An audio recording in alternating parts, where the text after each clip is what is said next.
Hey guys, Ethan here. I just want to give everybody a little update.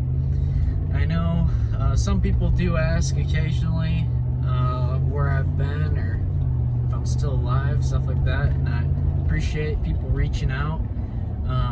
So here's a quick little update on why I'm not making RC parts anymore. A big part of that reason is, of course, money. Or the lack thereof, I guess. Not that there is no money in it, but at the volume that I was producing parts, it was it's hard to make it worth your time, because no matter how much volume that you're producing parts at, there's still that amount of time that you have into maintaining the business, answering people's questions, and everything that goes along with that. So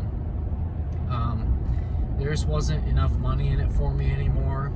I was making about $1,000 a month, which really isn't too bad, but when I was younger, that was good money. And of course, I've gotten older and interests have changed too, so not that I'm completely bored of the RC cars. It's just, you know, you can only like hammer at one hobby for so long and not get a little bit tired of it. So I still enjoy building the trucks and, you know, being creative and like making things. I've just kind of applied that interest into other hobbies or things that I'm doing these days, but I don't really drive the trucks so much anymore. I do tinker with them every once in a while, and I keep them around because I've got some friends and we like to get together and drive them. It gives us something in common, I guess. But let's see, I've been selling a few of them off here and there. I still have a majority of them. It's just it's easier to work on something when you're not like overwhelmed by the amount of projects that you have. So hopefully I can thin out the collection a little bit and get down to where I have, you know, an amount of trucks that I feel like I can work on. But let's see, one of the big reasons why I didn't really continue with the business is that I had planned to grow by purchasing a CNC mill. I spent $4,500 or $5,000 on a Bantam Tools CNC machine, CNC mill. Of course, that's not like sticker price on the machine. That was after I had paid for all the tooling, and then I also bought a fixture table for it so that I could clamp all my parts efficiently. And that machine was like a total letdown. I mean, I had planned on using that to start making, you know, bumpers and potentially wheels and stuff like that. You know, the fixture table is going to allow me to, you know, make fixtures and put parts here and flip them and be able to cut on multiple sides. And then the machine, you know, is able to probe apart. But the machine, it would like lose steps during the tool path and sometimes just randomly drive the bit down into the material. Just really, it was never going to be a machine that I could walk away from and trust it, or, you know, consistently make parts with it. I did make maybe 4 or 5 pretty good little stubby bumpers, and I ended up giving one of those away at the Great Lakes Gauntlet, which is an RC event where I'm at here in Michigan. And then I think I sent probably 2 or 3 of them to Timp RC. If you guys are on Instagram, he's got one of them still. The other ones he gave away in giveaways, and I've got one, but that one's really more so a paperweight. I think it's not a like beautiful example, but just kind of a reminder of some of the things that I made while the machine was cooperating.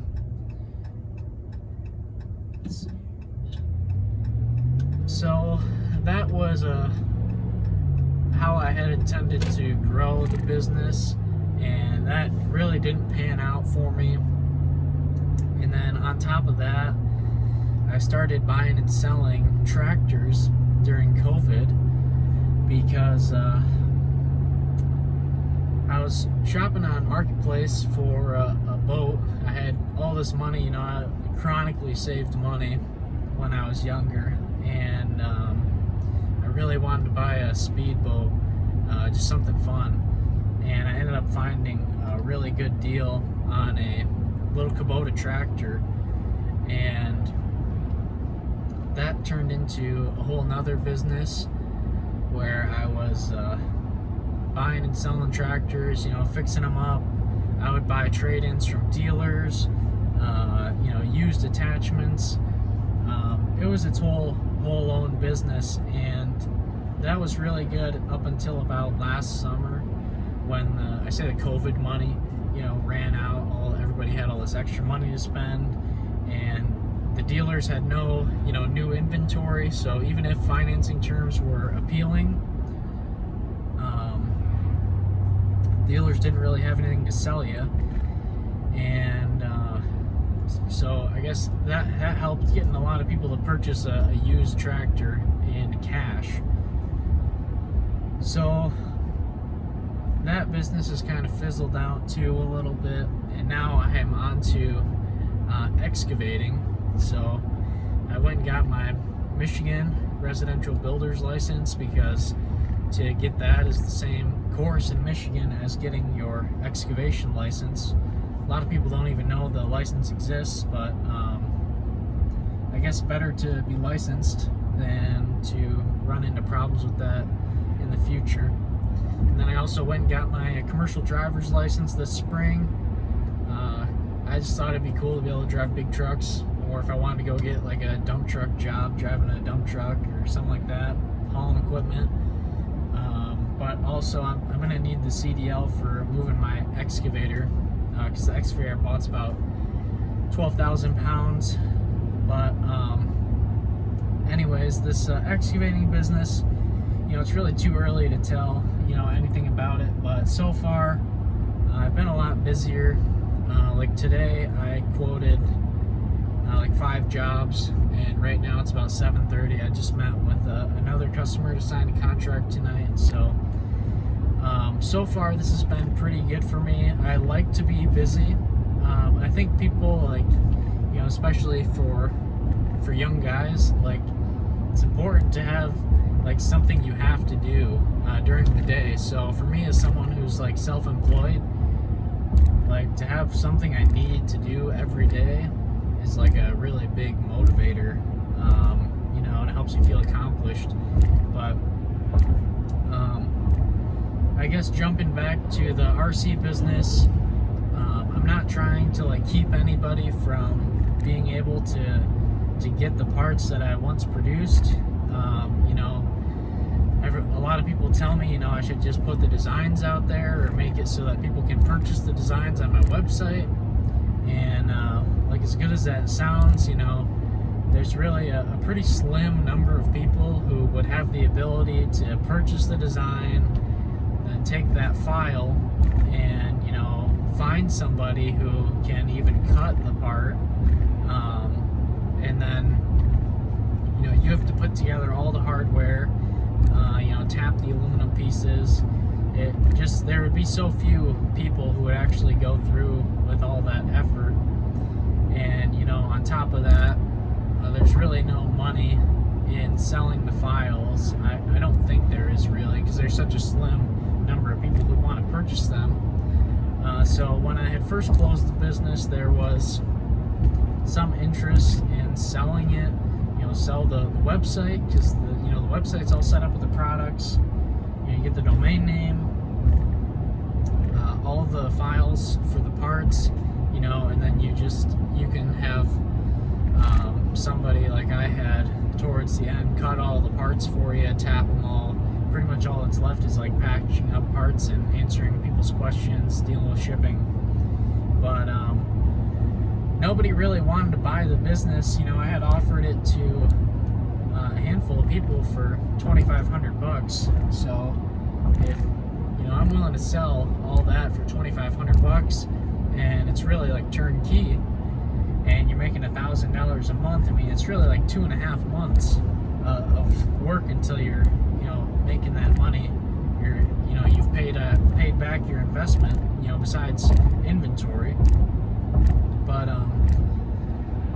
nobody really wanted that. Everybody wanted me to give it to them for free, and like, as good as it sounds to like let the business live on, it's just not that easy to put together all the files, send somebody all the files, help somebody walk through, all the intricacies of each part.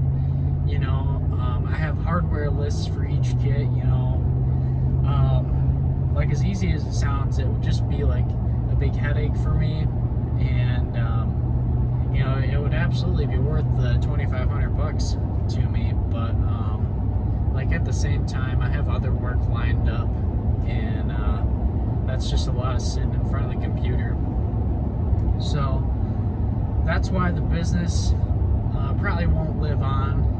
I had hoped that somebody would have been interested in purchasing it, but it's just not. It's not that important to me that I'm just going to give it away to somebody and just let them do with it as they please. So I guess that's the whole situation there. I kind of wanted to make this video because I might be posting some other videos on the channel, not really like RC related, but other topics that I'm interested in or would like to speak on. So anyways, guys, I hope some of you guys, that used to watch the channel when I was active, like, if you want to leave me a comment, that would be awesome, because I do see some of you guys' videos occasionally. I'm just not like super active in the community anymore, and I appreciate the people who have reached out to see how I'm doing, where everything is, and yeah, I'm doing great. I just interests change. Of course, I've gotten older. I don't know how long that I've been playing with RC cars for, probably like 10 years at least by now. But anyways, guys, thanks for watching the video. I hope you enjoyed. Hopefully it's been informative. But anyways, guys, thanks for watching, and I'll see you in the next one.